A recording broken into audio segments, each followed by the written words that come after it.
Hey everyone, welcome to Soulstrology. I'm Bright Hawk, and together with Hollis Taylor, we bring you weekly astrology that's accessible, inclusive, and totally down to earth. Hollis is a seasoned astrologer and psychic medium. I'm a musician, artist, and storyteller who loves making the cosmos relatable. We're both passionate teachers who love answering your questions and helping you navigate life through the stars. Each week we start with a guided meditation to tune in to the planetary energies. Then we dive into the week's cosmic forecast, offer horoscopes for every sign, and always make time for your live questions. Whether you're brand new to astrology or you've been following the stars for years, we create a welcoming space where everyone belongs. Our different perspectives and styles come together to give you a well-rounded cosmic experience. Welcome to Soulstrology.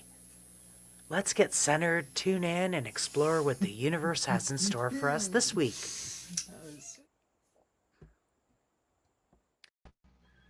Hello. Howdy. Welcome, everyone. I'm glad you're here. Thanks for tuning in. We're going to be changing the format for Rainbow Soul for in the coming weeks. We're going to be recording ahead of time like this, and then we will also be doing a live broadcast same time, Mondays at 5:00. So if a question comes up after you've watched this, which will hopefully we'll be able to start releasing on Sundays. And then what will happen is you can come and ask questions, and the horoscopes will also be found there. Okay, so this will be recorded, this section, so that everyone can see the charts. You'll be able to tap in. You, of course, can also put your comments down below. If you have a comment or a question about the forecast, please put it in. I'll try to look when we go live at 5:00 on Mondays to see if anyone said anything, see if there was any questions, and I'll try to answer those on the live broadcast. That will be the live broadcast will be in the other format, which is more like for your cell phone, so you can listen to it live, and while you're cooking dinner or whatever it is you're up to on a Monday night. Okay, so first we're gonna start with a beautiful the beautiful meditation with Bright Hawk's ham pan music. All right, Bright Hawk, you unmute.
A deep breath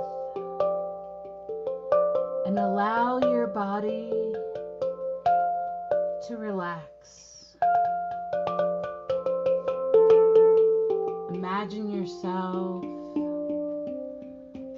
floating in outer space.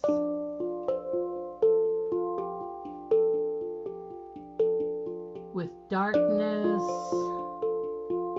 as far as you can see, with the stars sparkling back at you,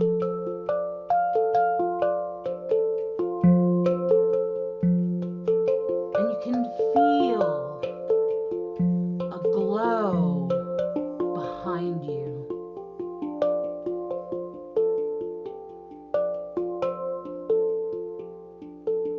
And the glow behind you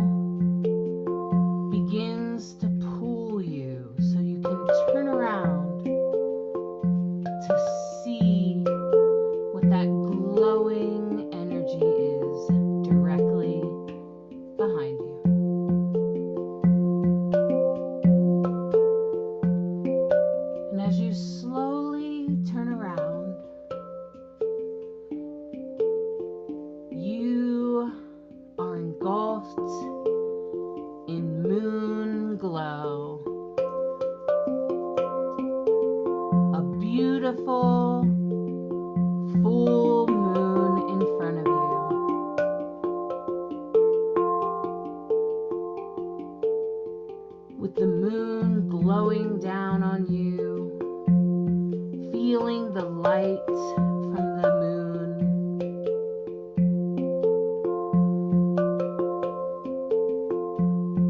As it penetrates you,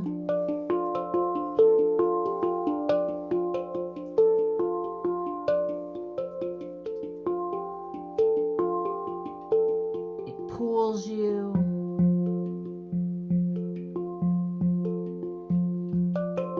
And as you study this beautiful moon in front of you, you can kind of make out a symbol on the moon.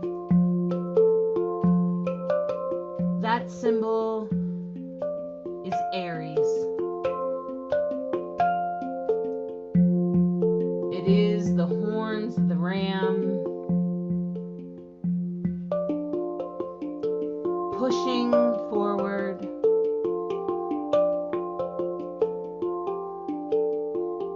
inspiring you to take action now.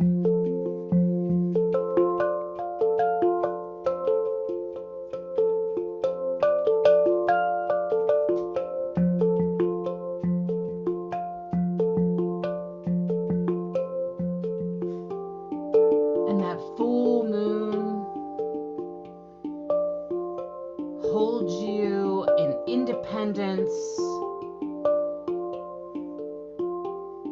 as a strong warrior with strong boundaries,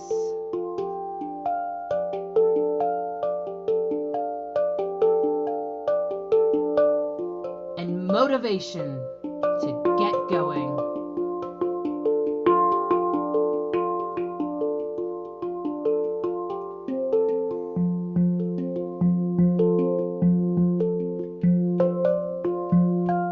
And you feel this deep in your heart. You feel like you're ready to go.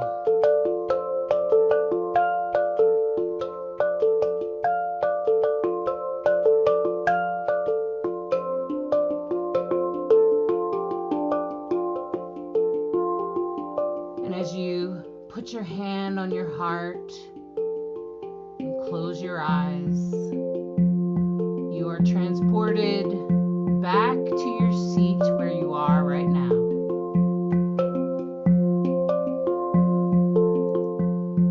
Knowing that you have the fire, the desire, and the strength to push forward.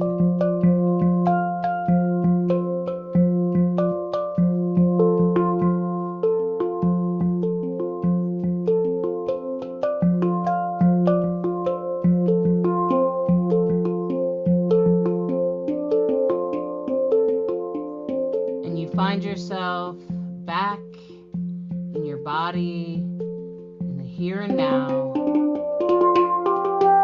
at Rainbow Soul Astrology Weekly Astrology Forecast.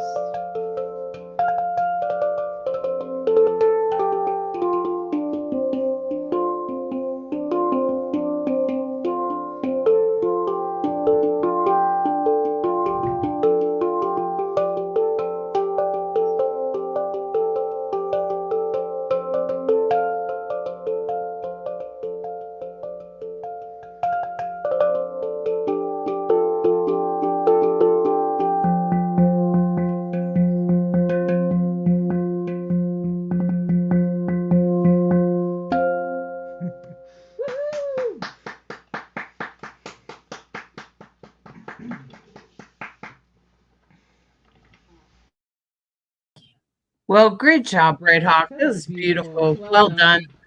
Thank you. I appreciate you so much. Well, likewise. All right. So, of course, this week it kicks off with an Aries full moon. So I just thought I would bring that through for us. If we were wondering what that Aries full moon was going to do, Aries is a lot of cardinal energy. And there's a reason it happens in spring, you know. And Aries is about kicking us off and getting us going in the right direction. Aries doesn't always have the stamina to get us all the way through, but Aries will often get you out of the gate, which sometimes for a lot of us, that's all we needed. So Aries people in your life, people with strong Aries placements, will often be that way. And I think it's funny because in our sometimes when I counsel people with Aries placements, they really give themselves a hard time about not following through on things sometimes. Not all the time, but sometimes. And I always want to point out to them that that is the Aries way. And maybe you're supposed to start five things, five different things. And maybe there's something to be learned in that. And I think sometimes our culture tries to put people in boxes, like everybody should do this and follow through. Just like Gemini tends to like jump around to subjects. And I'm always saying, maybe that's what you're supposed to do. You know, maybe you're not just supposed to be doing the same exact thing. Like, everybody wants to model themselves after, Capricorn or Taurus or something. But that's really it's not realistic, I think. So just want to say, if you find yourself taking off on something, don't give yourself a hard time about it. And just, I think Bashar's advice about following what lights you up right now, I think is actually the best advice that you can actually follow. All right. So we wanted to take a look at the charts. I'm going to add those up. And of course, we start with Monday. And this is Monday. The sun today is in Libra. Of course, because we're in Libra season. It's fall, right? Trees are shedding their leaves, and that's also cardinal energy. Just by the way, Libra is also cardinal energy because it's the beginning of the fall, right? Okay. Isn't it? Yeah,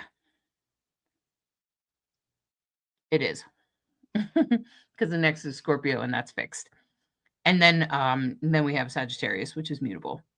So Libra is another cardinal energy, just like Aries, so they have that in common, but they are opposite each other. One of Aries is very fiery, and Libra is it's airy, very airy. And of course, we're having a full moon, so Libra, so the sun is in Libra, and the moon is in Aries, right? They're across the sky from each other, right? Makes sense. So that's where we're at right now, and that's where our full moon in Aries. I think Bright Hawk, you said it's void though. It's void, of course, at 12:30. Is that this morning? Yeah. You'll have to unmute yourself. Right. So the full moon in Aries, when the moon entered Aries, it was this morning. So we had a void of course moon. So if maybe you worked the night shift last night, maybe it was a little bit quieter. Moon in Aries, a lot of times we call it the cat on a hot tin roof, right? It's a nervous disposition. The moon is wet, watery Cancer, right? The moon represents it is at home in Cancer. So what is it like when it's in Aries? Well, Aries obviously is cardinal fire. Moon is a cardinal sign, of course, and of course when the moon is in Aries, it's going to answer to Mars. It's going to be in conversation with Mars as the ruler of Aries. And the moon in Aries, on the positive side, of course, we have initiative, like Hollis was talking about. We have ability to take action on things, great at getting out of the blocks, great at having an idea and putting it into action. The challenge part, of course, as Hollis was saying, is the shadow side of Aries can be very confrontational, even violent, aggressive, my way or the highway. That's the sort of the shadow side of Aries moon. The big feature that we're also seeing in the sky today on Monday, October 6th, is a really significant finger of God pointing at Mercury. The base of it is that Saturn-Neptune conjunction and Uranus. So the base is always going to be sextile So Saturn, Neptune, and Uranus are all in a sextile, and which is a positive aspect. You have to do a little bit of work, but there's blessings in it. As one of our astrology friends says, we like the planets having sex. That's how you can think of a sextile, and that it's easy energy, good energy, and not as easy as a trine, but a little more action required. But there you go. Mercury, of course, is all about communication. Mercury rules Virgo. And of course, when we see a finger of God, that means it's really fated energy. Two in conjunction basically means 150 degrees. So it's not an opposition. It's not the same as an opposition. It's 1/. So when we talk about it as fated energy because there's not a lot you can do about it. It puts you on a trajectory. We're all experiencing this finger of God. We're all experiencing Mercury in its potent position there.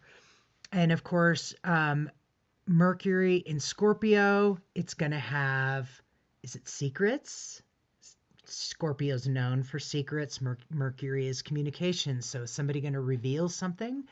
And it's Mercury just entered Scorpio. I should have put that down. That's kind of a big thing because all of us experience it, whether you're a Mercury ruled sign or not. And the challenge side is that Mercury's in a square to Pluto all week, pretty much. And Pluto, of course, is what's underneath transformation. You know, it's the stuff where it's birth and death and rebirth, endings and beginnings. Very much what the fall is all about, right? And a shedding, right? The fall is about that shedding. So it's a pretty intense day. If you're feeling like, oh my God, there's a lot of energy today. Yeah, I would agree. So that's my 2 bits on the full moon in Aries.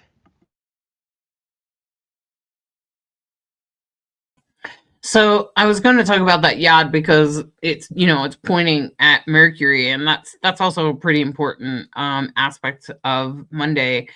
It almost makes me think, especially being a Scorpio rising, anyone with a strong Scorpio placement has probably felt this moment where it almost feels like the words like God or spirit or the universe or your whatever came up behind you and pushed you and made the words come flying out of your mouth. And it would be some sort of like, and all of a sudden,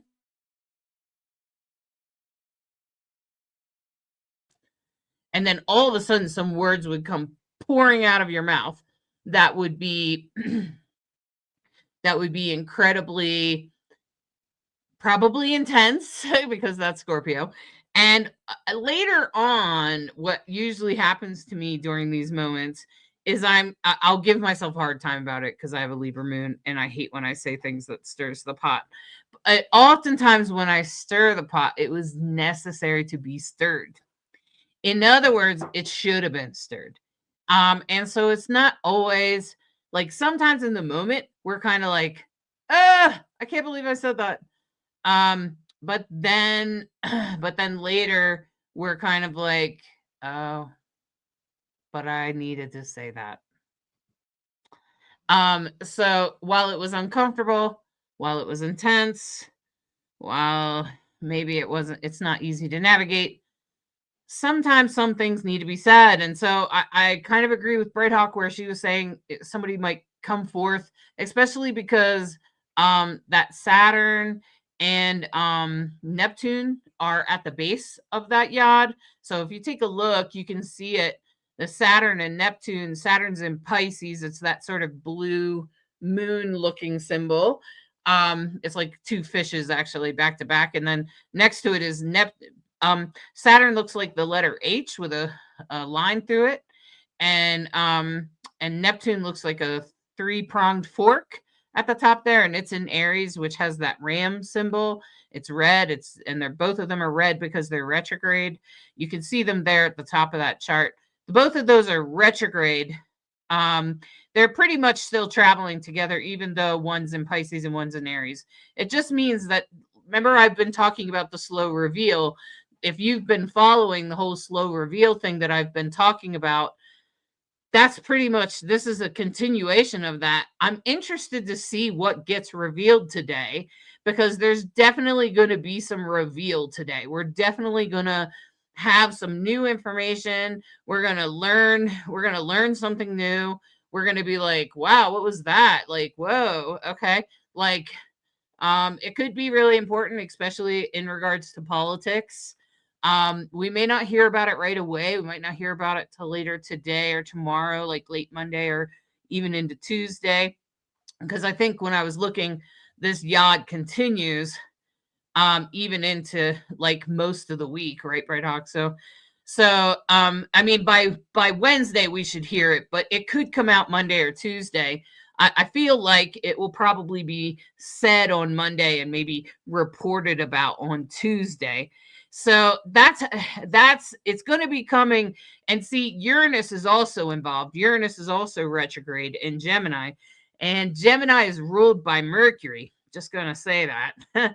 And Mercury is about communication. It's also about networking, and Uranus tends to kind of kick the game cord over. It tends to kind of mess things up so you can restart the game, because it's kind of like, and it only does that when you're off path, really. It doesn't just do that randomly. If you're on path, it may not be such a big deal. It'll just be like a little earthquake that shakes your board up a little bit. But for the most part, you'll be able to navigate it. But if you're off your path, the universe is just going to kick over the game board and make you restart. And that's pretty much, that could happen today. To Monday, Tuesday, October 6th, October 7th. That could definitely happen. And so we're just giving you a little bit of a heads up. That's kind of a pretty intense placement in the sky. It's pretty intense. But I will say that just remember, whatever is revealed is meant to be revealed. It was so sort of like what I was describing at the beginning, where sometimes I feel like, like my spirit guide came up behind me and just batted me on the back, and all of a sudden these words came flying out of my mouth. And the next thing I know, I've said something that's really stirred the pot. I did it just yesterday, actually, and I'm like, oh man, why did I say that? And then I'm like, well, I guess I was supposed to. So, because Mercury, and I've learned to accept that about myself, because I'm not typically a pot. I don't like to stir the pot, but sometimes I do by accident, usually in that fashion. And maybe you've had that experience too, especially if you try to avoid conflict, if you're anything like me. Now, some people will go around stirring the pot, and some people go around saying hard things. And sometimes I wonder, like, are some people doing it because they want to say hard things, or are they doing it, like me? Are they having the same experience I am? And I know that a lot of people do have my experience. So I'm going to say, pay attention to what is said Monday, Tuesday, because whatever is said Monday, Tuesday has a lot to do with some faded energy. Destiny, right? And go ahead, Berha. Well, I think we could go to Wednesday. So one of the things that I also noticed this week, that because we've talked a fair bit about the bigger players in the sky and that yod, which starts to loosen up by Wednesday. The other piece I wanted to point out was in terms of relationships. Venus is sextiling Jupiter. What does that mean? Well, Venus is currently in Virgo, and when Venus is in Virgo, it's weak. It's in its fall. It means she's not confident. She's not feeling on her game. When she's in Virgo, she's a weak Venus. But Jupiter is just the opposite. Jupiter right now is in Cancer, and when Jupiter is in Cancer, it's exalted. It's actually like really strong, really, really powerful. And Jupiter is already really, really powerful. So you have a very strong Jupiter in the sky right now as it resides in Cancer. So we want to pay attention to what is it turning on. So Jupiter and Cancer are in a positive conversation. Maybe Jupiter's trying to help Venus feel more confident. What Jupiter always asks, what do you want? What do you want? Let's go. Let's have a good time. What do you want to do? Jupiter rules, of course, Sagittarius and Pisces. And so there's a fun loving aspect to Jupiter.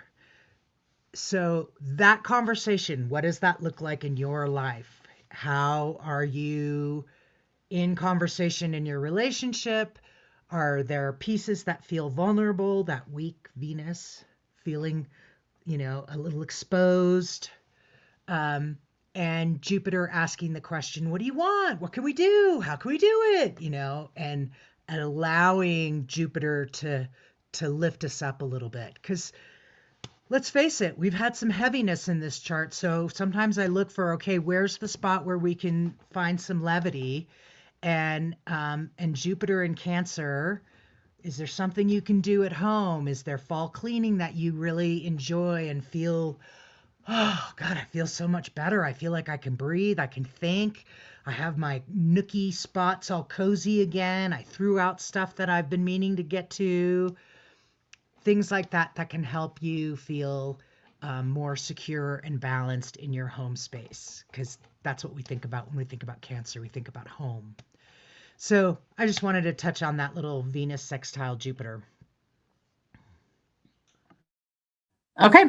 And as you can see, Wednesday, that yod kind of falls apart.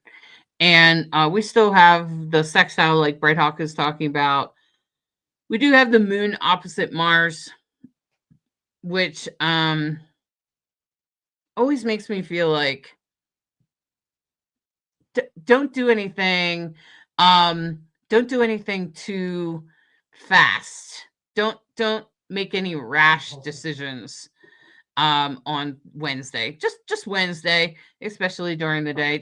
Just hesitate before you make any rash, especially Wednesday evening about 6 o'clock Mountain Time. You probably just want to take it slow. Try not to make any rash decisions. I always feel like anytime the moon is opposite Mars, that's what you want to do. It doesn't usually. The good news is it doesn't last very long. The moon moves very quickly, and so does Mars. So it only lasts a little bit. It's just an hour or so. So, like I said, about 6 o'clock Mountain Time on Wednesday. So, if something comes up sometime in the evening time, Wednesday, anytime in the evening, just don't make any rash decisions. Just wait a couple hours, and you'll probably have a different idea. And I think that's pretty important. And then Thursday, I did notice that while we don't have a yod to say, the sun is in conjunct Saturn and Neptune, which it kind of tells me that we're kind of dragging our feet towards change, towards our destiny, towards whatever this Saturn retrograde, Neptune, this great reveal. There could be some dragging of our feet. There could be something about money and old wounds. So we need to be careful about that on Thursday. And so instead of reacting, maybe because Aries tends to be reactive, instead try to respond, try to find a balance between the two of those. The best way to solve an inconjunct, which is those green lines you see, they're not quite in opposition, but I still think the best way to resolve them is usually with balance. It's by finding the in between. It's by trying to find something. How do we navigate this right in a good way? And I think most of the intensity happens around this Aries full moon. Although I guess over the weekend, I noticed that there was a T square there. So it starts with Virgo on Friday, Virgo opposite Saturn in Pisces, Venus opposite the Saturn Pisces. And this is about money, probably. The most of the reason, I mean, I guess it could also be about relationships or something else.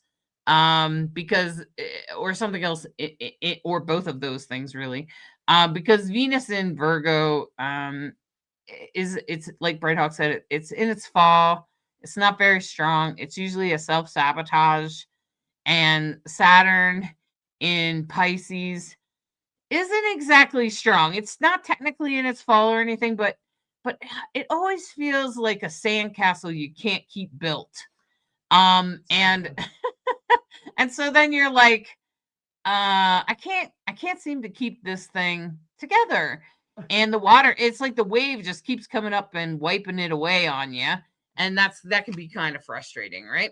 So, and so what I would say about that is that, it's opposite Saturn, that Saturn. So I feel like there might be something about money that is just sort of frustrating. Maybe something about the system, maybe something you've been trying to get together, trying to put together, but it just keeps falling apart. It's there's something you have to learn there. So what I would do is I would take the middle path, which tends to be Capricorn Cancer, which is all about learning and or get stubborn. You can get stubborn like a Capricorn and try to push it up the hill, or you can get curious like Cancer and dig in and educate yourself some further so you can figure out what you can do to change the situation, problem solve, which is also a Virgo trait. Virgo tends to be a bit of a problem solver. Capricorn will just push on through. So that's what I'm going to say over the weekend, particularly on Saturday. You're more likely to figure out the answer because the sun will be in Gemini. So it's probably a problem solving thing. So with that T square with the moon in Gemini on Saturday, I feel like you'll be able to sort of figure out or discover what the best choice is, what the problem solve is in there. And like I said, take a look in your chart, figure out where Virgo is, where is Venus in Virgo, because you're going to want to know that, because that's really that's really going to help you understand how this Venus in Virgo is going to affect you, how it's going to what part of your life it's going to affect, right? So you can see there's like 12 little pieces of the pie. You can see the numbers in the most inner circle. It's yellow and it starts on the left hand side and it says 1, 2, 3, 4, 5, 6, 7, 8, and all goes all the way around to 12. And that is the houses. That's what those numbers are. Okay. So what you want to do is you want to figure out where your Virgo is. What house does it rule? When I say it rules a house, if you look at this chart, you can see that Virgo actually doesn't start or begin or end any house. It's actually in the middle. We call that intercepted. So Virgo is technically intercepted in the 6th house, which usually just means it's a little bit more hidden. But because this isn't a birth chart, it's less important, okay? But in a birth chart, it will matter because intercepted usually means you are kind of unaware of it, like it's just kind of invisible to you, kind of like the 12th house. But you can tell if Virgo runs the house as if it begins it. So obviously it begins on the low, all the houses begin on the left-hand side where that arrow is pointing at Aries. That begins the 1st house. So the 1st house is ruled by Aries. That's what that red zodiac sign is. The second house is ruled by Taurus. Okay, that's that circle with the little horns, right? The 3rd house is ruled by Gemini. You can see how it begins there. And then we have Cancer twice. So actually Cancer rules the 4th and the 5th house in this chart. Okay? And then Leo rules the 6th house. Okay? But Virgo is intercepted. But everybody's chart looks different. I'm just doing that so you can figure out what house is ruled by what zodiac. This is what you would learn in our 101 class that you can find on our website. you can find at the website divineandrogen.com. The link is in the description here. You can follow that link, and you can even, there's even a coupon down there. You can use that coupon and download our I think it's 5 hours video where you can do it at your own pace in your own way, and you can learn how to read your own chart. And so when I start talking about, Virgo, Venus and Virgo, you'll be like, oh, that's where my South Node is, which you can see that's where the South Node is. So if you're struggling with something like money problems or something like that, and it brings up something in the past, don't be surprised because the South Node is there, right? So it tends to bring up things from the past, which might still need to be resolved, talked about, or worked through somehow. Just remember, Virgo's a problem solver. So instead of reacting like that Aries energy wants you to, instead of doing that, try to tap into problem solving, especially with that. On Saturday will be the easiest day to do that with the moon. In Gemini will be the easiest time to resolve that. So if you can put off whatever comes up on Friday, maybe put it off till Saturday, you'll be easier to resolve it on Saturday. Okay. Did you have anything you wanted to add, Bright Hawk? No, I think we can go to the last day, Sunday, October 12th. And I kind of want to do that. It sets up on Saturday, but it really becomes more aligned on Sunday, the Grand Trine. So we have it's almost a Grand Trine in air. And the reason why I say almost is because we have Pluto at 1 degree Aquarius, air sign, Uranus at 0 degree Gemini, air sign, and Venus at 28 degrees Virgo. That's an earth sign. So that's the only reason why it's not perfected as a Grand Trine in air. But what does that mean? What is that all about? Well, Grand Trines means that all the elements are that each of the trine is in the same element, in this case air. We're very close. Virgo almost into Libra, Libra obviously being the air. And air is all about our mental capacity, how we think. So if your thinking changes, or you can sit down with somebody you really love, respect, and have a conversation where instead of having a conversation about all your thoughts, you can actually have a conversation about your thinks. Get what I did there? When we are in a flow, air energy is flowy, right? When you think of Aquarius, while it is the sign of the water bearer, and that always is so confusing, I think most of us take a long time to remember that Aquarius is actually an air sign, not a water sign. The association with Aquarius is flow. So Pluto, obviously, we've talked about it. It's about transformation. Uranus is all about revolution and revolutionary change, like no going back kind of revolutionary change, and Venus in Virgo. So that Grand Trine, again, that we talked about the weekend being the opportunity for if there's hard stuff that comes up in the middle of the week, maybe by the weekend there's enough energy to loosen up your thinking about it, have a good conversation with someone, and hopefully it resolves in feels like really good, like, oh God, I'm so glad for that conversation. I'm so glad I can think about this in a new way, or what have you. Yeah, I also want to point out that okay, so Venus is traveling in Virgo at 28 degrees. So what that means is that's on Sunday, but of course on Monday it will be at 29 degrees, and on Tuesday it will be at 0 degrees, which will perfect that trine. Also what happens on Monday, Tuesday is Pluto goes direct. So what I want to say is October 13th and 14th are also very big days astrologically, especially with Pluto going direct, because it's been retrograde for a while.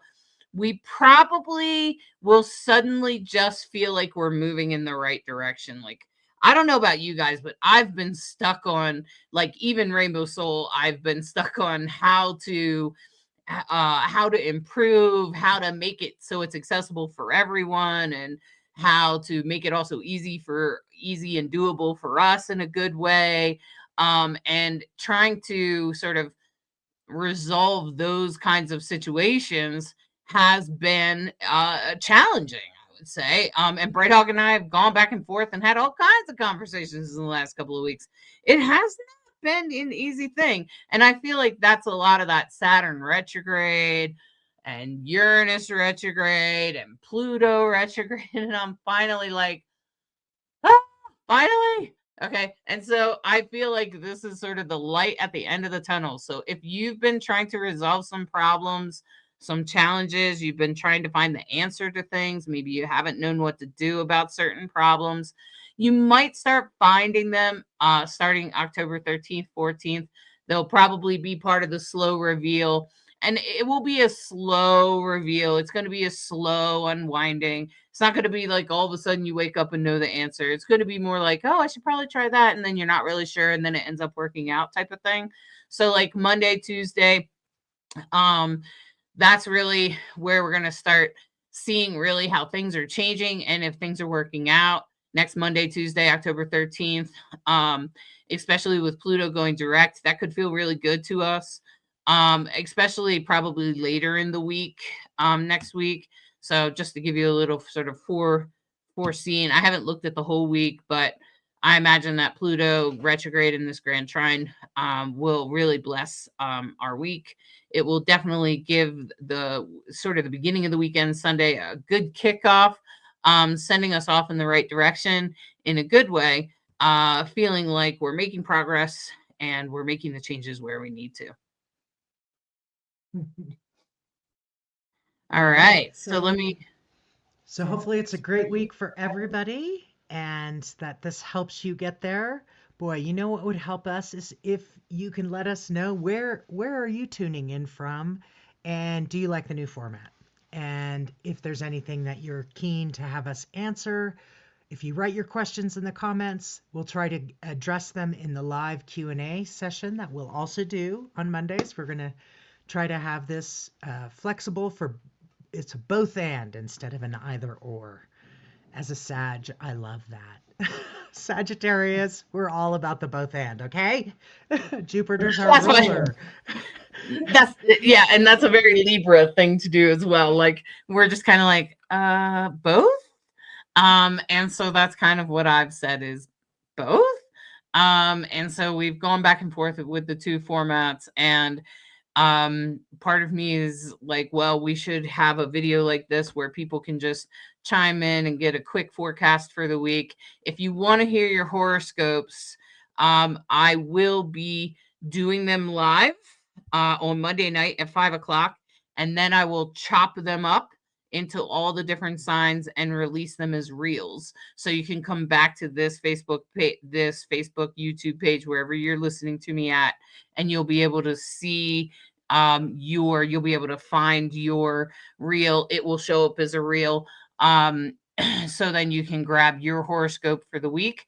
And so hopefully we'll get this, we'll start getting things out a little bit more advanced, but of course the horoscopes for the week won't go out till Monday, but you will be able to get this one probably on Sundays starting next week. Okay. So on that October 12th, on that grand trine, we're going to do it, Bright Hawk. We're going to get it done. So thanks all of you for tuning in. You know what, Bright Hawk, let's do the tarot reading now. Let me do that. Well, now. And this is always a great opportunity to see how the tarot always seems to reflect the astrology of the week. Hollis does a 3-card pull, for the past, the present, and the future. I'll talk for a second while they shuffle. And it's always amazing to see how the cards and the stars speak in unison. And we always say in astrology, it's usually not one thing that points to the theme, it's multiple themes. So full moon in Aries, then we have that yod with Mercury, we have a grand trine at the end of the week. Hopefully all of these things are translate into a beautiful week for you, a productive week for you, and an insightful week. Because with that Grand Trine in air, I think there will be some insights. All right, Hollis, you ready? Mm-hmm. All right. Okay, so just I know there's a way to do it. There we go. Okay. So this is the first card. This has a lot to do with the past. This has to do with some choices you've made. Maybe there have been some choices that you've made in the past that, that led you to where you are now. They're not good or bad choices necessarily, but they were choices none the same. And so you made those choices, and the universe is saying, well, you made this choice, and now what are you going to do about it? And so there are some choices that the universe is asking you to remember that you made, why you made them, and maybe what your intention was. Maybe it's a gentle reminder about some sort of choice you made. Now, in the present this week, remember temperance, balance, which is what I was talking about in the inconjunct.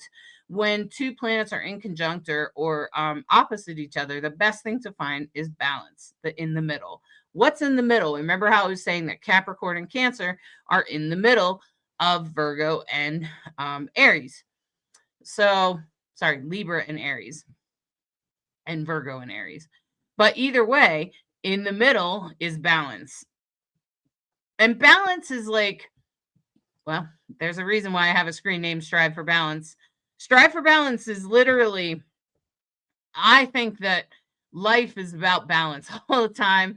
Even before I totally understood my astrology, my first screen name ever back in like 1993 or something was Strive for Balance. And I've had that name for years now, and I still always strive for balance because I have figured out that in life, if you indulge in either way, it's probably not going to be so great. Even if you, did you ever go out and party a lot and then come home the next day and then have a down day the next day? That is a lack of balance. And so when we get ourselves out of balance, we tend to not have a great time. So I feel that balance is the answer to everything. Everything that's ever going on in your life, just strive for balance. Okay. And so that's really what the temperance card is. I really identify or associate myself with the temperance card. I really identify with balance. And that is also my Libra moon. If you happen to have a Libra moon, you'll find that balance is what helps you feel good. It helps you feel safe and like sort of at ease. Okay. And I think for a lot of people, when things are balanced, they feel better. Balance is very important. Ongoing next week, especially into next week, be careful not to overindulge. This is about indulgences. This is about, answering temptations that haven't exactly served you, that aren't exactly the best thing for you, or whatever. This is about the devil card. This is about the challenges as far as temptation. This is a warning about temptation late next week. So remember to review the choices that you've made. Remember the intention behind them. Why did you make that choice? Why did you do that? Why did you choose to do that? And let's get in touch with that choice, and let's keep going forward, especially as we go forward. Try to find a way to balance those problems.